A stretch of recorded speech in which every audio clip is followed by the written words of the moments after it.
Career ഗ്രാഫും തമ്മിൽ വലിയ correlation ബന്ധമില്ലെങ്കിലും ഇവ തമ്മിൽ ചില കാര്യങ്ങളൊക്കെ ശ്രദ്ധിക്കേണ്ടതായിട്ടുണ്ട്. പൊതുവെ എല്ലാ ആൾക്കാരും റിലേറ്റ് ചെയ്ത് പറയുന്ന ഒരു കാര്യമുണ്ട്, 20 to 30 years, 30 to 40 years, അതോടൊപ്പം 40ക്ക് ശേഷമുള്ള ജീവിതം. ഇങ്ങനെ 3 സ്റ്റെപ്സായി എടുക്കുമ്പോൾ നിങ്ങളുടെ ജോബും നിങ്ങളുടെ കരിയർ പ്രൊഫൈലും അതോടൊപ്പം നിങ്ങൾ ഏത് രീതിയിലുള്ള സക്സസ് അല്ലെങ്കിൽ അച്ചീവ്മെന്റ്സ്, മൈൽ സ്റ്റോൺസ് നേടിയിരിക്കണം എന്നൊക്കെയുള്ള കാര്യങ്ങൾ. സോ മനസ്സിലാക്കാനുള്ളത് ഈ കാര്യങ്ങൾ തന്നെയാണ് ഈ എപ്പിസോഡിൽ കൂടി. ആദ്യത്തെ ഫേസ് എന്നുള്ളത് ആഫ്റ്റർ ഗ്രാജുവേഷൻ, UG ബാച്ചിലേഴ്സ് കോഴ്സിന് ശേഷം അല്ലെങ്കിൽ PG പോസ്റ്റ് ഗ്രാജുവേഷൻ മാസ്റ്റേഴ്സ് കോഴ്സിന് ശേഷം ജോബിൽ കയറി ഫസ്റ്റ് ജോബിലേക്ക് ഫ്രഷറായി കയറിയതിനു ശേഷം ഇനീഷ്യൽ വർക്ക് എക്സ്പീരിയൻസ് നേടുന്ന സമയമാണ്. സോ ഇവിടെ നിങ്ങൾക്ക് ജോബുമായി ബന്ധപ്പെട്ടിട്ടുള്ള ടെക്നിക്കൽ നോളജ് ലേണിംഗ് നടക്കുന്നുണ്ട്, എംപ്ലോയബിലിറ്റി സ്കിൽസ് നേടുന്നുണ്ട്. അതോടൊപ്പം ആ ജോബിൽ നെക്സ്റ്റ് സ്റ്റെപ്പിലേക്ക്, അതായത് ഒരു മിഡിൽ മാനേജ്മെന്റ് പൊസിഷനിലേക്ക് വരെ എത്താനുള്ള സാധ്യതയും കൂടുതലാണ്. സോ അപ് ടു 30 വയസ്സ് വരെയുള്ള സമയം എന്നുള്ളത് വളരെ ക്രിട്ടിക്കലാണ്. ഇത് ലേണിംഗ് ഫേസ് ആണ്. Even if you are losing your job അല്ലെങ്കിൽ ജോബ് ഷിഫ്റ്റ് ചെയ്യുന്നതിലും മറ്റും ഒട്ടും പേടിക്കേണ്ടാത്ത സമയമാണ്. കാരണം ഇവിടെ നിങ്ങൾ നടത്തുന്നത് ലേണിംഗ് ഫേസ് ആണ്. കാര്യങ്ങൾ പഠിച്ചെടുക്കുന്ന കാര്യമാണ്. ഇമോഷണൽ ഇന്റലിജൻസും മറ്റും കൂടുതൽ വളർത്തിയെടുക്കാനുള്ള സാഹചര്യമാണിത്. രണ്ടാമത്തെ ഫേസ് എന്നുള്ളതും വളരെ ഇമ്പോർട്ടന്റ് തന്നെയാണ്. കാരണം ഇവിടെ നിങ്ങൾ ചെയ്യുന്നത് നിങ്ങളുടെ 30 വയസ്സ് മുതൽ 40 വയസ്സ് വരെയുള്ള ലൈഫ് ജീവിക്കുന്നു എന്നുള്ളതാണ്. തീർച്ചയായിട്ടും ഇത് നിങ്ങളെ എസ്റ്റാബ്ലിഷ് ചെയ്യാനുള്ള സമയമാണ്.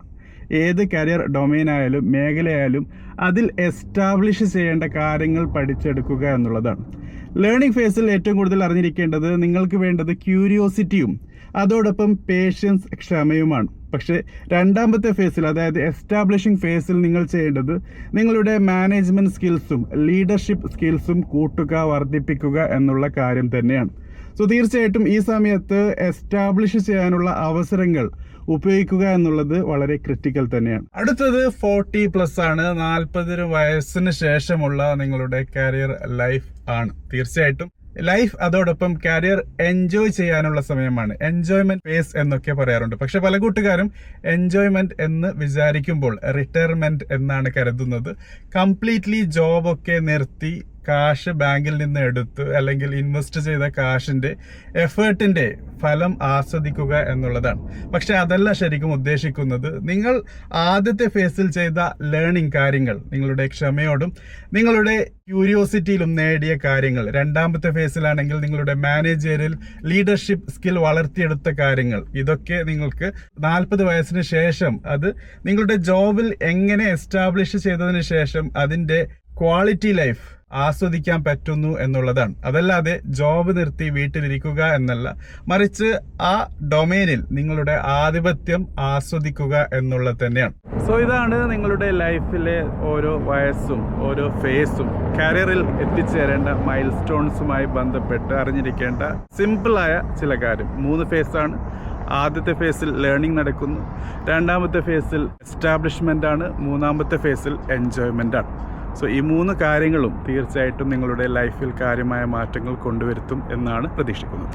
ഇനിയിപ്പോൾ പ്രായത്തിനനുസരിച്ചിട്ടുള്ള കരിയർ ഗ്രാഫിലല്ല നിങ്ങൾ എങ്കിൽ പോലും പേടിക്കേണ്ട കാര്യമില്ല. Because biology is always about exception. മാറ്റങ്ങൾ വരും തീർച്ചയായിട്ടും. നമുക്ക് മനസ്സിലാക്കാൻ പറ്റുന്നത് പോലെ തന്നെ പല കൂട്ടുകാരും അവരുടെ ടൈം സ്കെയിലിലാണ്, അവരുടേതായ സമയത്താണ് വിജയം കൈവരിക്കുന്നത്, കരിയറിലും ബിസിനസ്സിലും ഓൺടർപ്രണർഷിപ്പ് എഫേർട്സിലുമൊക്കെ. സോ ആ കാര്യം മറക്കാതിരിക്കുക. തീർച്ചയായിട്ടും നിങ്ങൾ എന്ത് കാര്യം ചെയ്യുകയാണെങ്കിലും കൂടുതൽ ശ്രദ്ധിക്കേണ്ടത് ആദ്യത്തേത് ലേണിംഗ് ഫേസാണ്, രണ്ടാമത്തേത് എസ്റ്റാബ്ലിഷിംഗ് ഫേസാണ്, മൂന്നാമത്തേത് എൻജോയ്മെൻറ്റ് ഫേസാണ്.